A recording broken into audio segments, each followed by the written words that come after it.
मामाच्या गावची मज्जा आणि निसर्ग घालतो त्यात साध. इथला विषय सर्वात भारी, कारण हे आहे आपलं सगुना बाग. 60 एकराच्या या परिसरात आपण थेट बालपणात हरवून जातो. जसं की नदीच्या नितळ पाण्यात मनसोक्त केलेली मस्ती असो, की बफेलो राईडची मज्जा, पक्ष्यांना दाणे खाऊ घालणे असो, की लुसलुशीत सशांना जवळ घेणे असो. त्यात विशेष म्हणजे ऑस्ट्रिच सारखा मोठा परदेशी पाहुणा किंवा इमू सारखे पक्षी पाहणं म्हणजे एक स्पेशल अनुभवच. मल्लखांबावरील कसरती पाहताना काळजाचा ठोका चुकतो, तर एक ठेका धरून मातीची कला शिकता येते. मासेमारी कशी केली जाते हे येथे प्रत्यक्ष पाहता येतं. वेगवेगळ्या रंगाचे आकर्षक मासे अगदी जवळून अनुभवता येतात. एवढंच काय, रॉड फिशिंगचा भन्नाट एक्सपिरियन्स घेता येईल, तोही येथेच. तलावात केलेली बोटिंग आणि इथून दिसणारा नजारा अगदी डोळ्यात साठवणारा असतो. आणि याच तलावात तुम्हाला राहायला मिळाले तर हो, हे शक्य आहे. तळ्याच्या मधोमध असणारा लक्झुरियस पॉन्ड हाऊस एकदम ऑसम आहे आणि राहण्याचे बरेच छान छान ऑप्शन्स इथे आहेत. खाण्याचं म्हणाल तर इथलं रुचकर जेवण, सुपर नाश्ता, फक्कड चहा, कॉफी सर्वच काही लय भारी.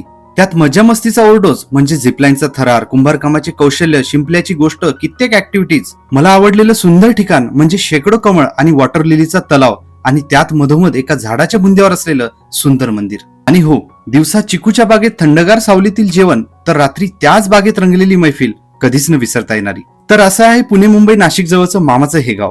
केरळ नाही तर नेरळ मधील सगुना बाग. तुम्हालाही फॅमिली आणि फ्रेंड सोबत या गावी जायला आवडेल, त्यासाठी हा व्हिडिओ शेअर करून ठेवा. सर्व डिटेल्स खाली दिलेले आहेत.